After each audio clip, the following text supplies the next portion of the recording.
अतीक अहमद बहुत ही चर्चित नाम। तो चलिए इस वीडियो में हम बताते हैं कि कौन है अतीक अहमद, कौन था अतीक अहमद, कौन था अशरफ, उसका भाई, और क्या था इसका पॉलिटिकल बैकग्राउंड, इसका फैमिली बैकग्राउंड, और कैसे इतना बड़ा ये राजनीति में आया, कैसे इतना बड़ा माफिया में नाम आया, और कैसे इनकाउंटर हुआ अतीक के बेटे असद का, कैसे मर्डर हुआ अतीक और अशरफ का। इन सारी बातों का एनालिसिस करेंगे आज के इस वीडियो में। हम पूरा बना के रखे हुए इसका एनालिसिस, तो हम आपको एक एक चीज़ बताएंगे, तो ये वीडियो पूरा जरूर देखिएगा। तो चलिए शुरू करते हैं अतीक से। सबसे पहले आप जान लीजिए कि अतीक ही नहीं एक माफिया था, अतीक से भी बड़ा बड़ा माफिया था जो कि यूपी में था, राजस्थान में था। तो चलिए कुछ माफियाओं का नाम आपको बताते हैं। जैसे विकास दुबे गैंगस्टर था यूपी का, दूसरा आनंद पाल राजस्थान का गैंगस्टर था, राजू ठेहट यह भी राजस्थान का गैंगस्टर था, श्री प्रकाश शुक्ला जो कि यूपी का गैंगस्टर था, और इसी का मर्डर करके अतीक ने बना था इतना बड़ा गैंगस्टर। ये इतना बड़ा राजीव शुक्ला था, श्री प्रकाश शुक्ला इतना बड़ा था गैंगस्टर कि ये कल्याण सिंह का 5 करोड़ में सुपारी लिया था, जो कि उस वक्त का मुख्यमंत्री थे। उसका मर्डर के 5 करोड़ में सुपारी लिया था, और इसी के लिए श्री प्रकाश शुक्ला के मर्डर के लिए, श्री प्रकाश शुक्ला को पकड़ने के लिए एसटीएफ जो कि यूपी में है, एसटीएफ का निर्माण हुआ श्री प्रकाश शुक्ला के कारण ही। उसके बाद असद के बारे में तो जान ही रहे, अतीक का बेटा जो कि यूपी का ही गैंगस्टर बना और जिसका कि इनकाउंटर हुआ। उसके बाद फिर आप जानिए अतीक असद किसका मारा था, तो एडवोकेट उमेश पाल को। इन सारा चीज़ को ये हम आपको ब्रीफ बता रहे हैं, ये सारा चीज़ हम पूरा में अभी डिस्कस करने वाले हैं। उसके बाद आप अतीक अहमद और अशरफ के बारे में जान ही रहे कि शूट आउट हो गया पूरे मीडिया के सामने। अब अतीक का लिंक कहाँ था, तो ISI और लश्कर तैयबा जो कि पाकिस्तान का, ये सब अतीक को सपोर्ट किए हुए था। हथियार वगैरह आता था, पैसा से भी आता था, सपोर्ट करता था, और अतीक के पास बहुत सारा पैसा था क्योंकि वो राजनीति में था। उसका मेन पर्पस था हत्या, मर्डर, लूटपाट, ये सब चीज़ जितना भी माफिया गुंडा का जो काम रहता है, ये सारा अतीक का काम था, अतीक अहमद का। तो बुरे कर्म का बुरा नतीजा बाद में यही हुआ। अब हम अतीक का कुछ फैमिली बैकग्राउंड के बारे में भी आपको बताते हैं। अतीक का फैमिली बैकग्राउंड कैसा था, तो अतीक अहमद का मर्डर हुआ, आप तो जानते हैं 2017 से जेल में था। शाइस्ता परवीन वाइफ है जो कि फरार चल रही है, उसके ऊपर भी केस है। अतीक की पत्नी है शाइस्ता परवीन। अतीक का भाई था अशरफ जिसका भी अतीक के साथ ही मर्डर हुआ। अतीक का बेटा था उमर जो कि जेल में है अभी। अतीक का दूसरा बेटा है अली अहमद जो कि अभी जेल में है। अतीक का तीसरा बेटा था असद जिसका कि इनकाउंटर पुलिस के द्वारा किया गया उमेश पाल मर्डर केस में। फिर अतीक का 2 नाबालिग बेटा है, वो भी बाल सुधार गृह में। मतलब अतीक का पूरा परिवार ही जेल में था। ये पूरा बैकग्राउंड ही माफिया से रिलेट करता है, ऐसा न्यूज में है। फिर अतीक कहाँ का रहने वाला था, तो ये जान लीजिए अतीक प्रयागराज जो कि इलाहाबाद है, प्रयागराज में का रहने वाला था। इलाहाबाद पश्चिमी से वो इलेक्शन लड़ता था, निर्दलीय जीतता था, 5 बार विधायक रहा था इलाहाबाद पश्चिमी से। और उसके बाद 1989 में इसका पॉलिटिक्स में एंट्री होता है। उससे पहले 1962 में अतीक का जन्म हुआ था। 1979 में जबकि 17 साल की उम्र में अतीक पे पहला बार हत्या का केस चला था। 1989 में अतीक पॉलिटिक्स में एंट्री लेता है और वो निर्दलीय प्रत्याशी इलाहाबाद पश्चिमी से MLA बन जाता है। तो ये था अतीक का पॉलिटिक्स में एंट्री लेने का। फिर 2017 से अतीक जेल में है, 100 से ज़्यादा केस था अतीक के ऊपर।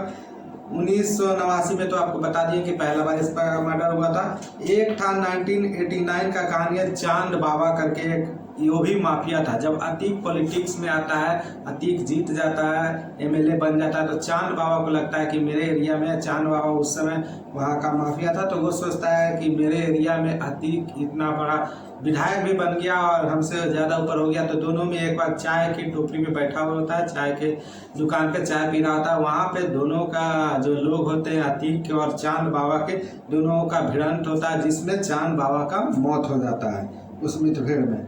उसके बाद फिर आपको बताते हैं ये अतीक के बाद है 1991 में फिर निर्दलीय विधायक बनता है अतीक। 1993 में फिर निर्दलीय विधायक बनता है। 1995 में गेस्ट हाउस कांड हुआ था जो कि मायावती से रिलेटेड था, उनके साथ दुर्व्यवहार हुआ था, उसमें अतीक का नाम आता है। 1996 में सपा के टिकट पर एमएलए बनता है। 1999 में फिर अपना दल के टिकट पे इलेक्शन तो लड़ता है लेकिन जीत नहीं पाता है, हार जाता है। 2002 में इलाहाबाद पश्चिमी से फिर 5वीं बार एमएलए बनता है। 8 अगस्त 2002 को मायावती का सरकार था जो अतीक को अरेस्ट हुआ।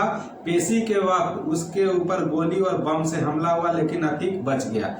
उसने कहा मायावती मुझे मरवाना चाहती है। ये 8 अगस्त 2002 का बात है जब मायावती जी का उस वक्त सरकार था और अतीक पे कुछ मुकदमा था। अतीक जेल में था, पेशी के लिए जा रहा था, बीच में उसके ऊपर बमबारी होता है। अतीक का उसी दिन अंत हो जाता है लेकिन उस दिन अतीक बच जाता है। बाद में अतीक ये आरोप लगाता है कि ये मायावती का चाल है, मायावती जी मुझे मरवाना चाहती है। 2004 में सपा के टिकट पर फूलपुर सीट से चुनाव जीत जाता है और वो एमपी बन जाता है, लोकसभा में चल जाता है, वो कानून का निर्माता बन जाता है। अतीक जो कि एक गैंगस्टर के रूप में था वो एमपी बनता है, अब संसद पहुंच जाता है, दिल्ली पहुंच जाता है। 2002 में राजू पाल का एक पॉलिटिक्स में एंट्री होता है। राजू पाल नाम का एक व्यक्ति रहता है जो कि पॉलिटिक्स में एंट्री रहता है। राजू पाल अतीक का ही समझिए गुर्गा था जो कि पहले बाद में वो अतीक के खिलाफ इलेक्शन लड़ता है और ये 2004 में वो पॉलिटिक्स में आता है। 2002 में पॉलिटिक्स में आता है। 2004 में जब एमपी बनता है तो इलाहाबाद पश्चिमी का सीट अतीक जब एमपी बन जाता है तो उसका जो विधायक का सीट था 2004 में वो रिक्त हो जाता है, खाली हो जाता है। तो उस वक्त राजू पाल वहां से इलेक्शन लड़ता है और राजू पाल वहां से जीत जाता है। बैटर यहाँ पे फंस जाता है। ये उसमें होता क्या है कि अतीक अपना भाई अशरफ को भी खड़ा किए हुए रहता है। अतीक जो कि सीट खाली होता है अपना इलाहाबाद पश्चिमी से, वहाँ अपना भाई अशरफ को खड़ा करता है। अशरफ को पॉलिटिक्स में लाता है, एमपी एमएलए में विधायक के इलेक्शन में अशरफ को खड़ा करता है लेकिन राजू पाल जीत जाता है।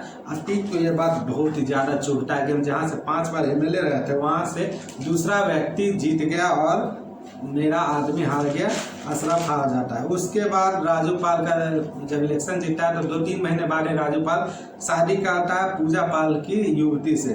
राजू पाल के 15 जनवरी 2005 को वो शादी करता है। शादी के ठीक 10 दिन बाद 25 जनवरी 2005 में राजू पाल की हत्या हो जाती है। इसमें अतीक और अशरफ का नाम आया। मतलब कि कहा गया कि राजू पाल जब शादी करता है 3 महीने बाद ही तो उसके बाद अतीक को ये बात बहुत चुभते रहता है और 10 दिन बाद ही, शादी के 10 दिन बाद ही उसका मर्डर हो जाता है। फिर से इलेक्शन होता है उपचुनाव में। बसपा जो मायावती का सरकार है वो पूजा पाल जो राजू पाल की पत्नी होती है पूजा पाल, उसको टिकट मिलता है लेकिन पूजा पाल हार जाती है और अशरफ इस बार जीत जाता है जैसा कि अतीक चाहता था। फिर 2007 के चुनाव में पूजा पाल जीत गई और फिर वो विधायक बनती है। अशरफ फिर हट जाता है और इलाहाबाद पश्चिमी से ही पूजा पाल फिर 2007 में जीतती है। 2007 में मायावती का सत्ता आ गया जिसके बाद सपा ने अतीक को पार्टी से ही निकाल दिया कि अब हमको तुमसे कोई मतलब नहीं है। मायावती का जब सत्ता आया 2007 में तो ऑपरेशन अतीक शुरू कर दिया और 20,000 का इनाम भी और मोस्ट वांटेड अतीक को ठहराया गया और 20,000 उसके ऊपर इनाम भी का राशि भी रखा गया। अतीक अहमद पे 100 से ज़्यादा आपराधिक केस था जो कि हम पहले भी बता चुके थे। 2012 एमएलए इलेक्शन हार गया पूजा पाल से। फिर 2014 में सपा के टिकट पर लोकसभा चुनाव लड़ा लेकिन हार गया बीजेपी के ददन मिश्रा से। फिर 2019 में वाराणसी सीट से, ये 2017 में जेल में था, 2017 से जेल में था। 2019 में जब प्रधानमंत्री नरेंद्र मोदी वाराणसी सीट से पर्चा भरते हैं तो अतीक भी 2019 में वाराणसी से पर्चा भरता है और वहां से इसका इतना बुरा हालत होता है कि वहां पे इसका जमानत भी जब्त हो जाता है। अतीक का अगर प्रॉपर्टी का बात करें तो 1600 करोड़ से ज़्यादा संपत्ति था जिसको कि योगी सरकार ने बुलडोजर चलवा दिया जिसके ऊपर। राजू पाल का वकील था उमेश पाल जिसका कि हाल फिलहाल में अशरफ ने मर्डर किया था। तो इसका कहानी जानिए। 2002 में जो राजू पाल था जिसकी पत्नी पूजा पाल बाद में विधायक बनी, राजू पाल जब जीता था अशरफ के खिलाफ तो उसका मर्डर करवाया था अतीक और अशरफ ने। तो उसी का आप कहानी सुनाते। राजू पाल का जो वकील था वो था उमेश पाल। उमेश पाल वह गवाह भी था जो कि एकलौता गवाह था जो कि बताता था, गवाही देता था कि राजू पाल का मर्डर अतीक और अशरफ ने किया था। तो उमेश पाल के 28 फरवरी 2008 को जब कोर्ट में गवाही देने जा रहा था उमेश पाल, उसी वक्त उसका अपहरण हो गया। अतीक और अशरफ का इसमें नाम आया। अपहरण के बाद क्या हुआ, अपहरण का केस दर्ज हुआ कोर्ट में। जो राजू पाल का वकील था उमेश पाल, वो कोर्ट में अपहरण का केस दर्ज करवाया। और इसी अपहरण के केस में हाल फिलहाल में जब उमेश पाल फिर से गवाही देने जा रहा था कोर्ट में, तो बीच रास्ते में जब वो आ रहा था, बीच रास्ते में उसको मार दिया गया असद के, और कुछ असद के द्वारा अतीक के अशरफ का नाम भी आया, असद के द्वारा मारा गया, जिसमें कि उमेश पाल के साथ उसका गनर था संदीप निषाद और राघवेंद्र सिंह, सब कोर्ट जा रहे थे। उसी वक्त हत्या हो गया ये सबका। गोली चलाने में अतीक का बेटा असद का नाम आया। उमेश पाल के घर में घुसकर मारा गया, उमेश पाल को घर में घुस के मारा। तो उमेश पाल, संदीप मिश्रा, राघवेंद्र सिंह का इसमें मर्डर हो जाता है।